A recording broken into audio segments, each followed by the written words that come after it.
After starting my own law firm and publishing my very first wine book earlier this year, I was definitely in need of a vacation.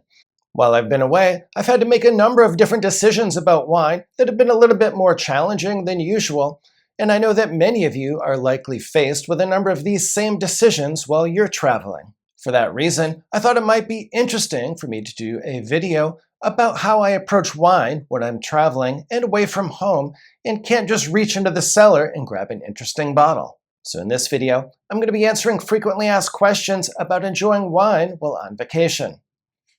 One of the questions I'm asked most frequently about wine and vacation is whether I bring my own wine with me when I travel. As with most wine questions, the answer is, it depends. Some examples of situations where I will take wine with me on a trip include when I'm going to a destination where wine is either cost prohibitive or otherwise unavailable, or alternatively, if the BYO options are plentiful. For example, Dubai is a destination that I've been to quite frequently. They have a rather generous customs allowance that allows you to bring in several liters of wine per person. In addition, wine in Dubai, and particularly champagne, is extremely expensive. So if you just wait and purchase wine when you get there, you can be in for a rude awakening, especially if you want to enjoy champagne with their more reasonably priced caviar. For that reason, I always take at least 4 or 5 bottles with me when I go to Dubai, and I'm always very glad that I did. Another example is a place like Honolulu, Hawaii, which is a fantastic destination for bringing your own wine to restaurants. It's also a great place to enjoy wine on the terrace if you have a room with a patio and a nice view. So those are just 2 examples of situations where I will definitely take my own wine with me. But the main things that I'm considering when making that decision are the opportunities to enjoy the wine once I get there, and also the cost of sourcing wine if I don't take any of the wine with me myself. Of course, it may also be useful for me to share some places where I will never bring my own wine. And a good example of that is Europe. Certainly, I will never take my own wine to a destination like France, Italy, or Spain, among others. The primary reasons for that is because it's almost an insult to the destination. Outstanding wines from local sources are plentiful. Restaurants have excellent options by the glass for reasonable prices, and they also have fairly gentle markups in the restaurants on wine by the bottle. In fact, for the most part, I could buy wine at a restaurant in France, Italy, or Spain for less than the cost of that same bottle from a retail channel in the United States. Some people who have never traveled with wine before ask me whether you have to check your bags if you pack wine. And the answer is unfortunately yes. So if you're going to be taking wine, you definitely need to check your bag. In terms of the best way to make sure that the wine gets there safely, I've really never had any problems with wine getting damaged during transit, but I always make sure that I pack the wine in protective padding, such as a wine skin, if I'm putting it directly in my luggage, or sometimes if I'm taking wine in quantities of up to 12, I'll use a product that's called a wine check, which has worked very well for me over the years. And again, I've never lost a bottle when taking wine on one of my trips. Incidentally, if you don't bring wine with you on your trips, but you instead purchase wine at your destination and want to get it home safely with you rather than having it shipped separately, these same methods work just as well for the return flight. A number of people also ask me for travel tips for Napa Valley since it's one of the regions that I visit most frequently. For that reason, I've actually devoted an entire chapter in my new book, Napa Valley Decoded, to visiting Napa Valley and travel tips that I've learned along the way. Napa Valley Decoded is already a #1 bestseller, and I've been getting very favorable feedback from those people who have read it. To learn more, please be sure to check out the link in the description below. Another question people ask is whether I like to take a lot of wine gear with me on trips. And the answer is not really. I tend to prefer to pack quite lightly, but if I'm taking my own wine with me, I'll definitely pack some wine skins to be able to safeguard the wine on the way there. Or perhaps if I want to try to take some wine back with me, that will protect it when it's in the luggage. Also, if I'm taking my own wine, I will take at least a corkscrew, or if I'm taking some older bottles, perhaps a Durand, or at least an Asso. Those can come in pretty handy, and you never know what they'll have on hand at the hotel once you get there. Occasionally, I'll take some wine glasses along, but not very often, at the most 1 or 2 wine glasses. I'll usually try to be resourceful and source some glasses from the hotel bar or restaurant or lounge. I definitely don't take a decanter or anything like that. Although it's pretty funny, one time I ended up at a house party watching some 4th of July fireworks, and the people who were hosting that event didn't have any wine equipment at all. In fact, they didn't even drink wine very often. But one of the guests brought a Fontoti Flaccianello, and it was definitely quite tannic and structured and needed a good hour or two in the decanter to open up. So I ended up getting a vase that she used for flowers, and we put the wine in there for about an hour, and it actually worked great. I know there's probably many of you who either don't want to check your bag or whose bags are already so full that they just don't have room to add some wine. If you fall into this category, something to consider is the duty-free.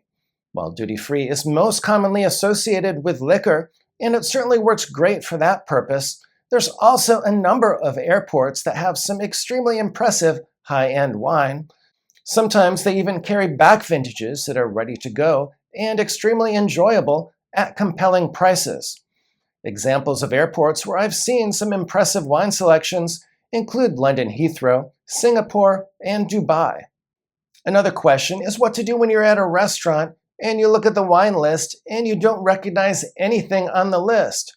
Perhaps it's a country that's not known for producing wine, but they do have a bit of a wine scene, and the wine list is focused on local options. This happened to me about a week ago.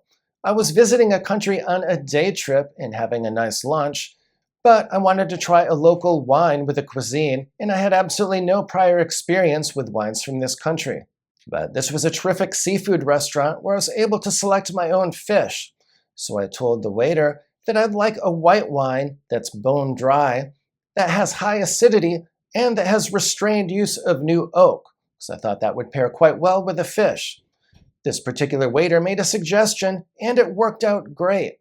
So in this situation, I would just make sure that you have a few short talking points about what you're looking for when it comes to a wine, or perhaps know the name of a famous wine that the server is most likely to be aware of, which fits your preferred style. If the particular waiter or waitress that's helping you doesn't know about the wine list, there's most likely at least one person at the restaurant, either a sommelier or a manager, who will be more knowledgeable and who can definitely point you in the right direction. Another question that comes up often is whether I order local wines when I'm traveling. Again, the answer is it depends. For the most part, I do enjoy trying new wines and trying wines from a country that I'm visiting. This is particularly true because, as they say, what grows together goes together, so oftentimes the best pairing for the local cuisine is the local wines. In addition, oftentimes the local wines represent the best value on the list as well, and certainly for many people who are very proud of their local wines and their local cuisine, they appreciate the fact that you're trying their local wines.